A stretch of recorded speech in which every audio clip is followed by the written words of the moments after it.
Yon mga kalapatids, good morning. Update lamang po.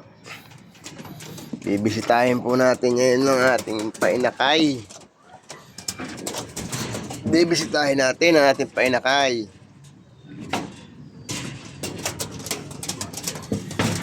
Po sila oh. Yan. Ito po, padalawang araw na ngayon. Dalawa po sila. Dalawa.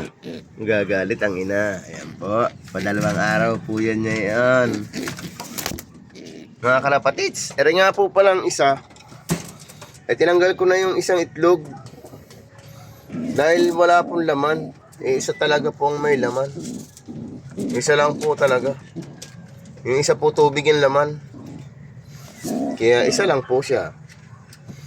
Nag-iisa. Po pala. Ito po, malapit na rin po ito. Ito po, may itlog na din po ito. Umitlog po siya kahapon, no? Umitlog na po siya kahapon. Napakasipag po ng asawa niya.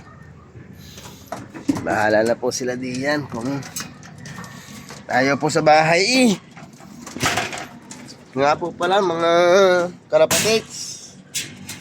Meron niya po pala, may papakita po ako sa inyo. Ginawa ko po kagabi. Dito po, sa loob nito. Baka po sila ay magpapaakis na pagka meron po niyan. Nilipat po nga natin pala si Queenie. Nilipat na po natin dito sa imbakan. Ayan po. Meron po dong hakot. Humakot na po siya, yung Taiwan. Ito po magiging pares niya. Sana po yung mga itlog na po sila.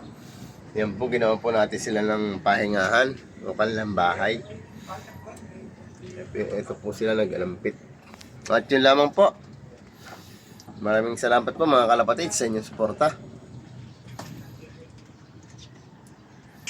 Nga po pala, dito po sa amin, katabi po ng ilog ng Kalumpang. Ayan po, ilog po yan ng Kalumpang. Dahil po doon kalapati. Ayan po. Nasa sa bubong po ng iba. Ang dami po. Ang dami po nila. May narunda pa po. May mga narunda pa. Yun lamang po mga kalapatids. Hanggang sa muli.